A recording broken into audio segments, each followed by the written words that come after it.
یہ تو پتہ نہیں کون سے، یہ تو 1400 سال پرانی بات کرتے ہیں. اب تو ہمارا آئیڈیل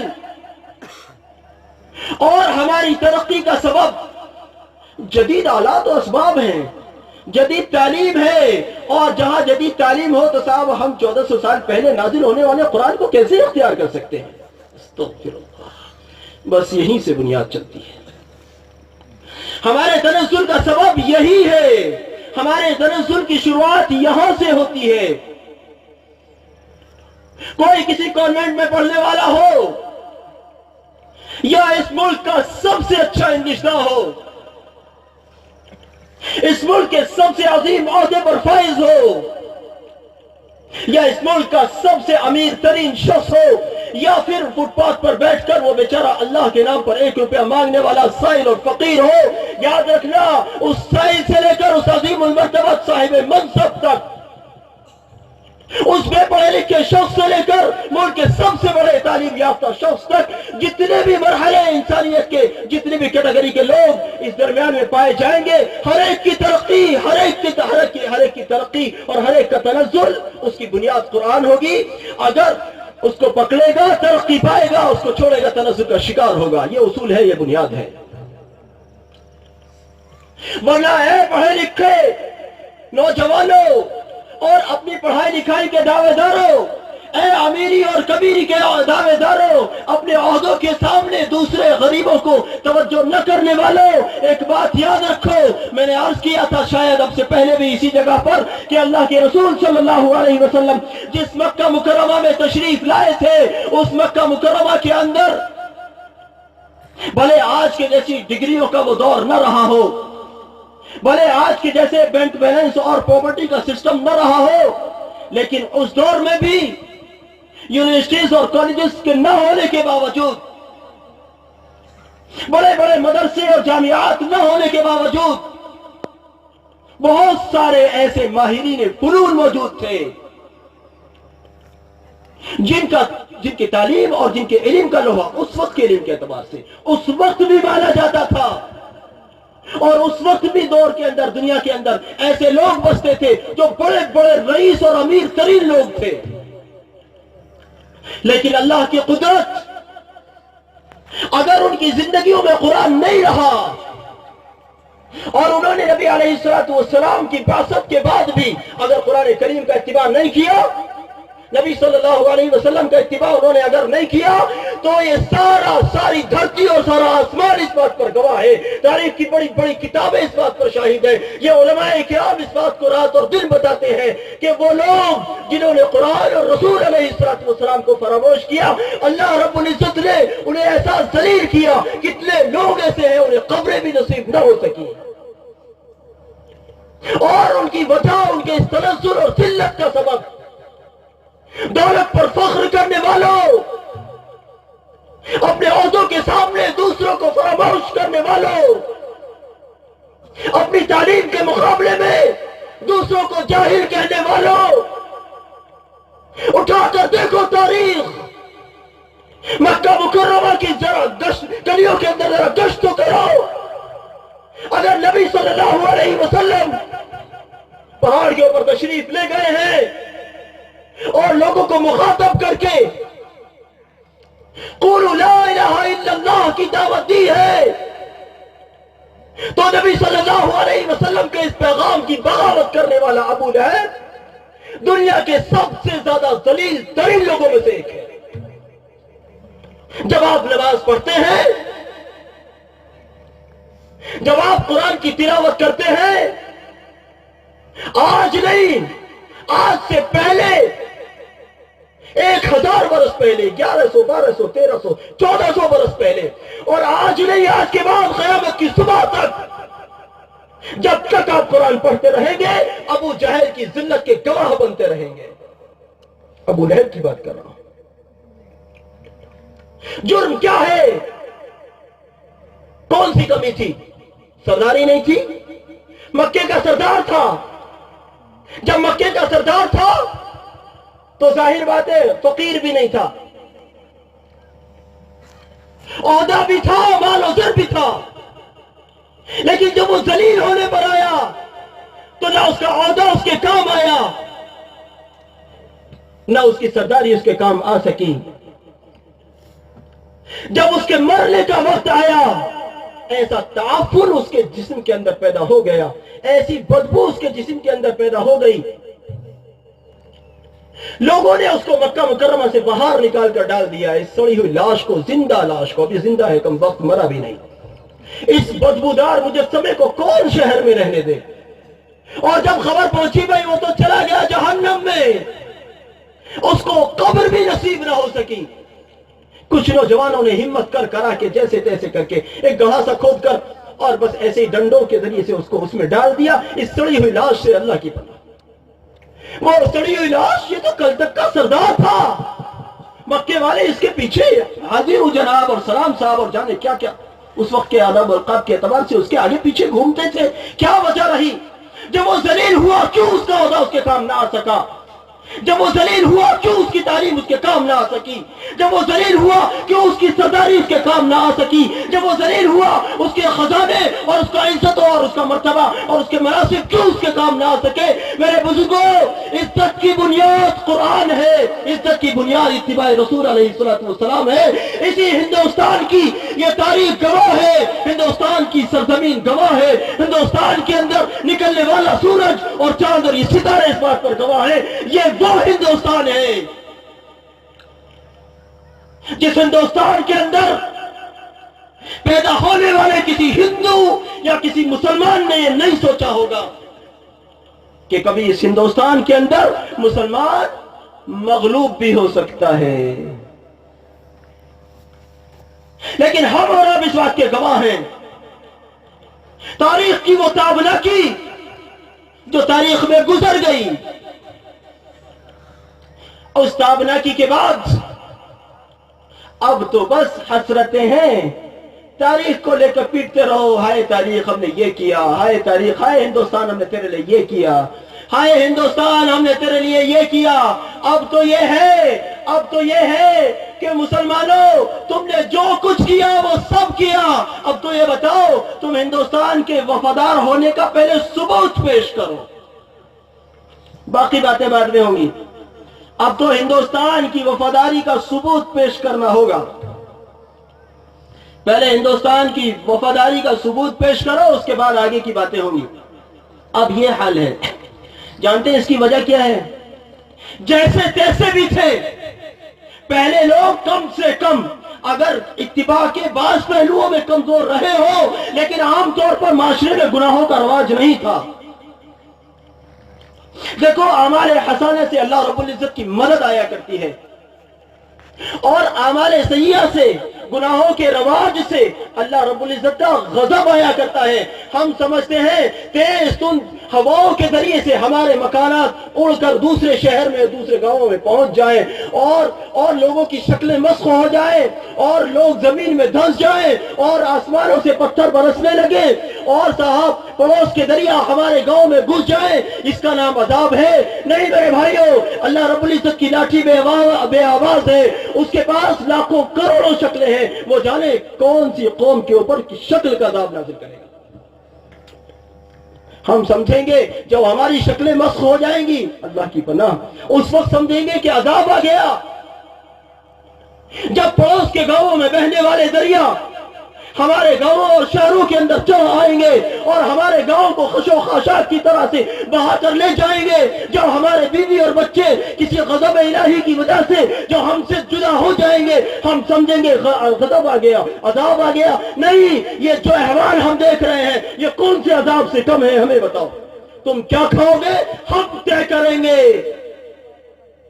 تمہارے شادی بیاہ کیسے ہوں گے وہ ہم طے کریں گے، تمہیں مسجد کے اندر جا کر اذان پڑھنی ہے یا خاموشی اختیار کرنی ہے اس کو ہم طے کریں گے۔ اس سے بڑا عذاب آخر اور کیا ہوگا؟ یہ عذاب کی شکلیں نہیں ہیں۔ آخر عذاب کس کو کہتے ہیں؟ وہ کون ہوتے ہیں اس بات کو طے کرنے والے کہ آپ کی مسجد کے اندر کون سے وقت کی اذان ہوگی اور کون سے وقت میں اذان سے خالی رکھنا ہوگا اپنی مسجدوں کو؟ وہ کون ہوتے ہیں اس بات کو طے کرنے والے کہ تم کون سی چیز کھاؤ گے اور کون سی چیز سے تمہیں رکنا ہوگا؟ وہ کون ہوتے ہیں اس بات کو طے کرنے والے کہ تم کہاں نماز پڑھو گے اور کہاں نہیں پڑھو گے؟ لیکن ہاں وہ ہوتے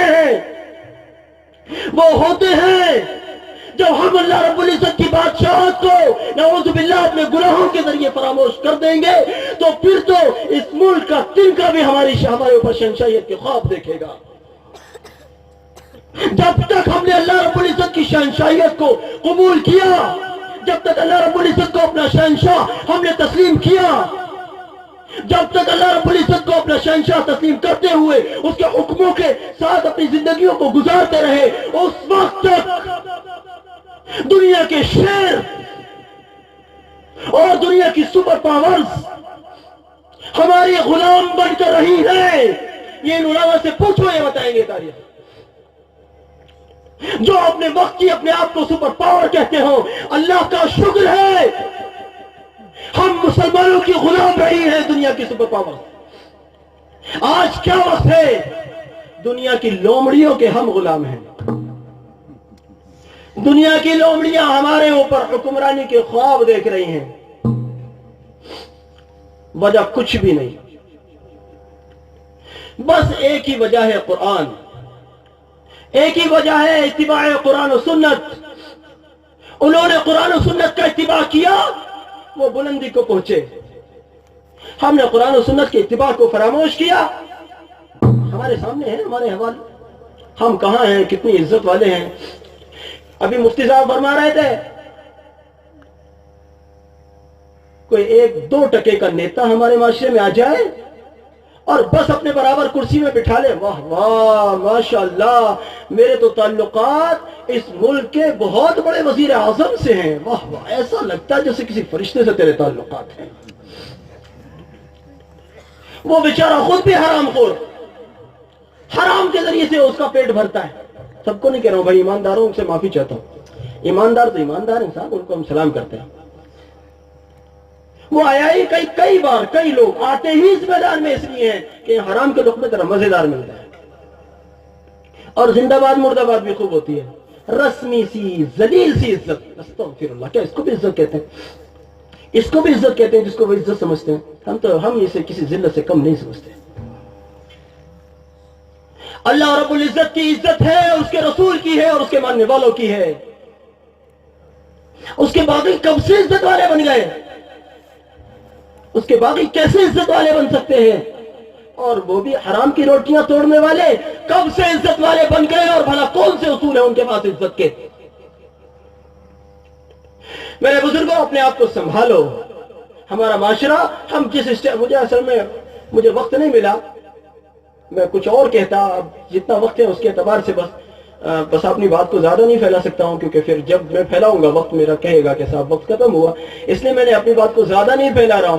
بہرحال ہمارا معاشرہ جس اسٹیج پر تھا، جس مقام پر تھا، ہم یہ غور کریں ہم اس سے اوپر جا رہے ہیں یا اس سے نیچے جا رہے ہیں؟ یہ غور کرنے کی بات ہے۔ سیدھی بات ہے، ہمیں چاہیے تھا ہم اخلاق کی بلندیوں کی طرف جاتے ہیں۔ اور تعریف کی بات یہ نہیں ہے کہ میں یہاں بیٹھ کر کہنے لگوں تم بہت اچھے لوگ ہو، یہ کوئی تعریف ہے؟ تعریف کی بات تو یہ ہے اللہ کے رسول علیہ الصلوۃ والسلام کی تعریف وہ بھی کرتے تھے جو اللہ کے رسول علیہ الصلوۃ والسلام پر ایمان نہ رکھتے ہو۔ تعریف کی بات تو یہ ہے، جب دشمن ہماری تعریف کرے اور دشمن کہے کہ ہاں بھائی فلانا شخص بہت اچھا ہے، یا دوسرے مذہب کو ماننے والے لوگ یوں کہیں ہاں بھائی اسلام کو ماننے والے بہت اچھے ہوتے، یہ ہے تعریف کی بات۔ اپنے منہ میاں مٹھو تو سب بنتے ہیں، میں بھی بنتا ہوں، آپ بھی بنتے ہیں، میں بھی اپنی تعریف اپنے منہ خوب کرتا ہوں اور آپ بھی خوب کرتے ہوں گے، یہ کوئی تعریف کی بات ہے؟ تعریف کی بات یہ ہے ہمارے غیر وہ ہماری تعریف کریں۔ میاں معاشرہ دیکھا تو مسلمانوں کا دیکھا، قابل تعریف معاشرت دیکھی تو مسلمانوں کی دیکھی، ان کا رہن سہن، ان کا پہننا اوڑھنا، ان کا پڑھنا لکھنا، ان کا اٹھنا بیٹھنا، ان کی عبادت، ان کی ریاضت، ان کا رہنا سہنا اور ان کی شادی بیاہ، بھائی اگر کچھ دیکھا ہے تو کہیں مسلمانوں کا دیکھا ہے۔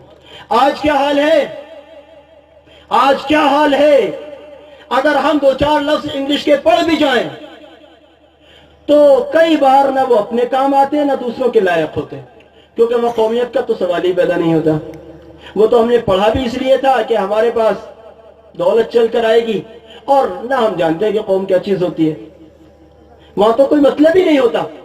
میرے بزرگوں، اپنے لیے جینا چھوڑ دو، دوسروں کے لیے جیو. اپنے لیے تو یہ جانور بھی جن کو آپ دودھ پیتے ہیں اور جن کا آپ گوشت کھا لیتے ہیں، اپنے لیے تو یہ بھی جیتے ہیں. اگر ہم اپنے لیے جیئیں گے تو ہمارے جینے میں اور ان کے جینے میں کیا فرق رہا؟ ہم تو ایسی قوم ہے کہ اللہ کے رسول علیہ السلام سے ہمیں تو یہ ملا ہے کہ نبی صلی اللہ علیہ وسلم کبھی بدر میں ہے تو کبھی احد میں ہے، کبھی مکے میں ہے تو کبھی مدینے میں ہے، کبھی حرم میں ہے تو کبھی جنگل میں ہے، اور بس ایک ہی بھلک ہے، ایک ہی سوچ ہے، ایک ہی دعا ہے، یا اللہ میری امت. ابھی مجھ سے بتا رہے تھے فرشتہ آیا اور باہر آ کر کہ اندر آنے کی اجازت. فرشتہ جب اندر آتا ہے، واقعہ تو انہوں نے سنا دیا، پورا واقعہ مجھے سنانا مقصود نہیں ہے. اندر آ کر فرشتہ کہتا ہے نبی جی آپ پہلے شخص ہیں جن کو اس بات کا اختیار دیا گیا ہے، اگر آپ چلنا چاہتے ہیں تو چلیں، اگر آپ یوں چاہتے ہیں کہ میں یہاں اور رہوں تو تشریف رکھیے. آپ کو رہنے کا اور جانے کا اختیار دیا گیا ہے. آپ اگر یوں سمجھیں کہ ٹھیک ہے آپ چلا جائے تو حضرت تشریف لے چلیے، اور اگر آپ یوں چاہتے ہیں کہ نہیں ابھی ہم یہاں اور رہنا چاہتے ہیں تو حضرت یہ تو بزم سجائی ہی آپ کے لیے گئی ہے. یہ تو بزم سجائی ہی، یہ چاند سورج یہ ستارے یہ زمین یہ سب آپ ہی کے لیے تو ہے، آپ ہی کے تو فعل تو بنا ہے، یعنی یہ تو سجائی ہی بزم آپ کے لیے. حضرت تشریف رکھیے. جبریل علیہ السلام سے پوچھا کیا کروں؟ اللہ آپ کے دیدار کا مشتاق ہے، تشریف لے چلیں. اچھا جبریل کم سے کم اللہ رب العزت سے پوچھو میرے بعد میری امت کا کیا بنے گا. اپنے لیے جینا ہمیں ہمارے رسول علیہ السلام نے نہیں سکھایا میرے بھائیوں. ہم تو دوسروں کے لیے جینے والے ہیں، آخری سانس ہیں، آخری لمحات ہیں. اس وقت نبی علیہ السلام کو یہ فکر ہے جبریل اللہ رب العزت کے حضور جاؤ اور پوچھو میری امت کا کیا بنے گا. جبریل علیہ السلام تشریف لے گئے. جب واپس آئے اور تسلی بخش جواب دیا ٹھیک ہے جبریل اسرائیل اپنا کام کرو، اب چلنے کی باری ہے. میرے بھائیوں، اللہ کے رسول علیہ السلام کا جس طرح سے یہ عمل ہے، ہم تو ایک ایک قدم میں نبی علیہ السلام کے غلام ہیں. ہم نعتوں تک اور تقریروں تک نبی صلی اللہ علیہ وسلم کے غلام نہیں ہیں، بلکہ ہم اور ہمارے اجداد اور ہماری نسلیں بھی نبی صلی اللہ علیہ وسلم کے جسم مبارک کے ایک ایک بال کے غلام ہیں. اللہ کے رسول علیہ السلام کی نالین شریفین کے غلام ہیں. نبی صلی اللہ علیہ وسلم کی اداؤں کے غلام نہیں ہوں گے. جذبات میں تو ہم بہت ساری بات کہتے ہیں، نبی علیہ السلام کی نالین شریفین کے ہم غلام ہیں. سنت کا اتباع کرنا پڑے گا تو یہ تو صاحب مولویوں کا کام ہے. سنت کریں گے مولوی لوگ، کیونکہ جنت میں بھی یہی جائیں گے. اور غلام الحمدللہ ہم تم سے بڑے، مولوی کیا جانے بیچارے، مولویوں سے زیادہ بڑے غلام ہم ہیں. اور جب اتباع کا نمبر آئے تو مولانا لوگ کریں گے اتباع، وہ تو بھائی مولویوں کا کام ہے ماشاءاللہ. نہیں میرے بھائیوں، مولویوں کا کام نہیں ہے، علماء کا کام نہیں ہے، ایک ایک مسلمان کا کام ہے. ایک ایک مسلمان نے کلمہ پڑھا ہے نبی صلی اللہ علیہ وسلم کا تو غلامی بھی ایک ایک مسلمان کرے گا. اور بلکہ میں چھوٹی بات کہہ رہا ہوں، ایک ایک مسلمان کا کام نہیں ہے بلکہ ان کا بھی کام ہے جنہوں نے نبی صلی اللہ علیہ وسلم کا کلمہ نہیں پڑھا. یہ الگ بات رہی کہ وہ سمجھ رہے ہیں.